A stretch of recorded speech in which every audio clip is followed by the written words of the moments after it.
Thank you, thank you. Wow. Wow. My name is Rhett Butler, just like the movie. My mom was a big fan. You probably have guessed by now. These my people, right? These are my people. It's such a great pleasure. Yes. I mean, I get to speak with people all the time about cancer and caregiving. And, 50% of the time that I talk to people about it, they've never had to deal with cancer. 49% of the time that I speak to people about cancer, they're brand new to it, and they don't have much experience, and I'm trying to get them started. And then there's the 1% of the time, and that's tonight, where I get to speak to people who know it in the same way that I know it. For example, everybody in this room knows that long walk to garage number 10 after a long day at Clark Clinic. You know it? Everybody here in this room knows how important the smiles on those faces of those women who draw blood in the morning for your labs. You know those ladies? You know how important it is. Everybody here knows that how sweet that glass of wine is that night after you get the news of a good scan. And everybody here in this room knows the fear of waiting for that door to open. And so I get a chance to speak on a deeper level tonight, to talk on a deeper level to people who know, that are like me. And so I thought about, well, what would I talk about? What would I talk about? Then it hit me like a hammer. I would speak about my favorite word, and that word is indomitable. And so Mr. Webster defines the word indomitable as incapable of being subdued. Incapable of being subdued. And it's one thing to know the definition, and it's quite another thing to be or to become indomitable. And fortunately in my life, and I'm not saying that I have achieved it, but I did have a teacher. And I had somebody, and it helps to have somebody who can show you how to do it. And what I'd like to do before the picture comes up, I want to introduce you to the person that taught me in my life the meaning of the word, and not only the meaning of the word, but how to become or be indomitable. And so if you would, with your fingers just on the edge of the table, let's just have a little drum roll like this. Hit it, DJ. Okay, now wait a minute. For all you Republicans, don't panic. Don't panic. It's not that guy. It's the other one. Now I want you to notice in the picture, this is my brother Ashley, okay? Notice in the picture the way he's holding Bill Clinton's hand. You see, he's squeezing the blood out of Bill Clinton's hand. He's got him. He was excited because there's a special story that goes with this photograph.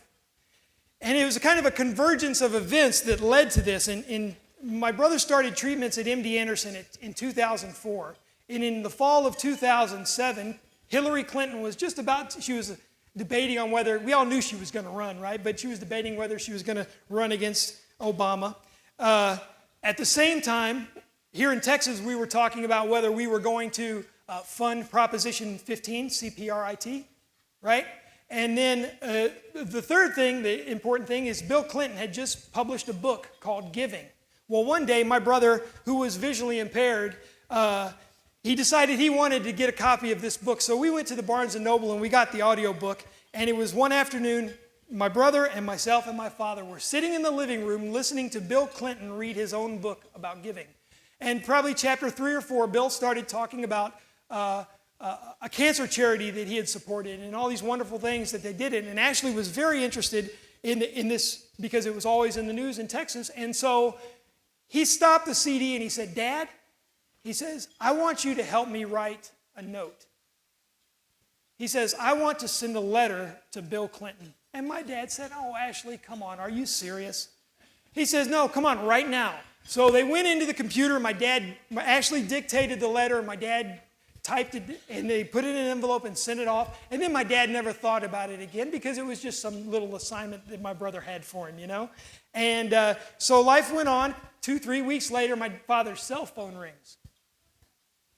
And he picks up the phone and he says, Hugh Butler. And the lady says, I'm so-and-so, and I'm President Clinton's scheduling secretary. And Mr. Clinton received Ashley's letter, and we would like to schedule a time for Ashley to meet with the former president. And this was my father's response. Oh. That was a true story. And so for the next few months, they went back and forth about when would be the best time. And it was decided that it would be February of 2008 when Mr. Clinton would be giving a speech at the University of Texas. And so there we were, I went, and me and my brother and my father were standing there waiting for the president to come off the stage. And we were surrounded by Secret Service, you know. And so here comes Bill Clinton after he gave his speech. And you know, if you've heard Bill Clinton speech, he could sell you ice in a blizzard, you know. And so he comes off the stage with his cell phone like this, and he walks up, and he's talking to somebody, and my brother's standing here like this. And Mr. Clinton sees him, and he walks over to him, and he puts his hand on Ashley's shoulder like this. And he says, well, listen, I have somebody waiting for me. Let me call you back. And he hangs up, and Mr. Clinton says, well, you must be Ashley. And then this big smile, and I stepped in, Mr. Clinton, this is my brother Ashley, and Ashley, this is President Clinton. And so Ashley, unbeknownst to me, Ashley had my father write another note. Another note. And so, because remember, Hillary was going to run for, office. And so Ashley, the very first words that my brother said to the former president of the United States was this. He reached in his pocket with his hand, and he pulled out the note, and he said, here, give this to your wife. First thing he said to Mr. Clinton. So Bill Clinton unwrapped the note, put on his glasses, and he read it, read the whole thing. And he said, Ashley, this is a really good idea. And the note talked about CPRIT and Texas trying to become the leader worldwide in cancer research and all of that stuff. And he wanted to know if Hillary would support this on a national level. So Bill said, this is a really good idea, Ashley. I will give her this note. And he put it in his pocket. And we took pictures, and everything was fine. A couple days later, Ashley thought to himself, you know what? I don't believe that Bill Clinton is going to give Hillary that note. He didn't trust the president to pass along that note. And so Ashley made something extraordinary happen. DJ, would you run it for us? I'll show you. Senator Clinton, my son, Ashley Butler here, is a cancer patient at MD Anderson, and he's, as you can tell, cancer research is very important to him. And we in Texas have just taken the lead down here at the state level for cancer research. And so his question to you is, when you become the next president of the United States, will you take the lead in funding cancer research, the basic and molecular research that needs to be done at the federal level? Yes, I will. Now watch him take the microphone from my father. Watch him. He took it. Now watch my father panic. Thank you. Thank you, Madam President. Oh, thank you.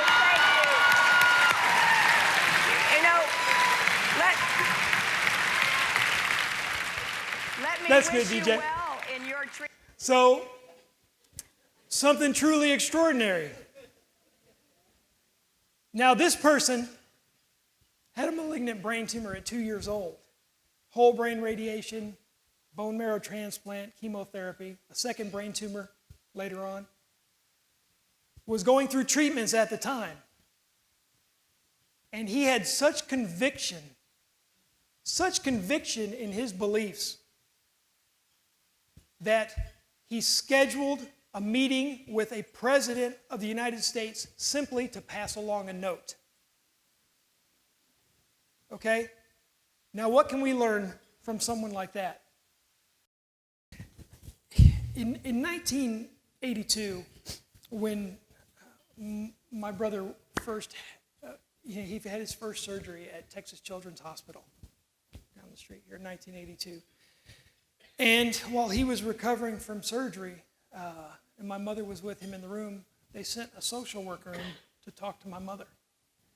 And the social worker walked in, and she held her hand, and she said, "Miss Butler, maybe you should consider taking your son home and loving him for the 4 months that he has left."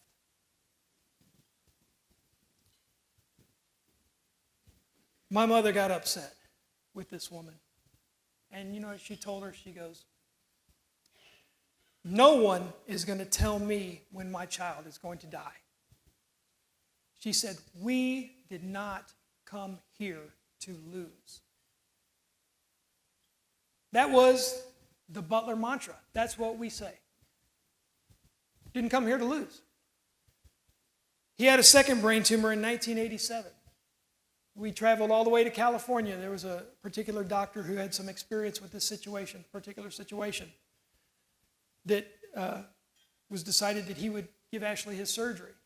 It was the same thing. Second brain tumor, we didn't come here to lose.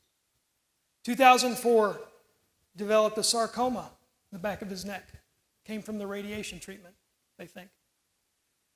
Showed up at MD Anderson, walked in the first day, told the doctor, "Hey, we're the Butlers. We don't lose to cancer. We didn't come here to lose."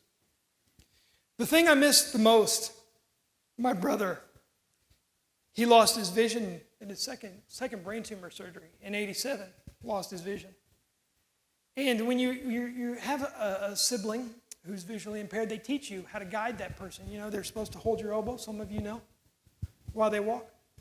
Well, we were little kids when Ashley lost his vision, and we didn't bother with that. We just held hands everywhere we went. I would guide him, held it. "Ashley, here comes a curb, step up." Miss Patsy, you remember that? And then we grew up. I was a 33-year-old man. My brother was a 25-year-old man. Everywhere we went, holding my brother's hand. It's what I miss the most. But I can tell you something. I never get to do that again. But I did not come here to lose. You hear me? If it takes the rest of my life to become indomitable, like that man showed me how to be,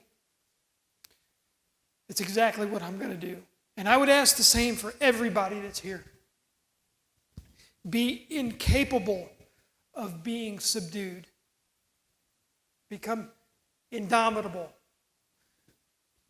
Doctors, I call on you, the nurses, the staff, the volunteers, the caregivers, the family. We did not come here to lose.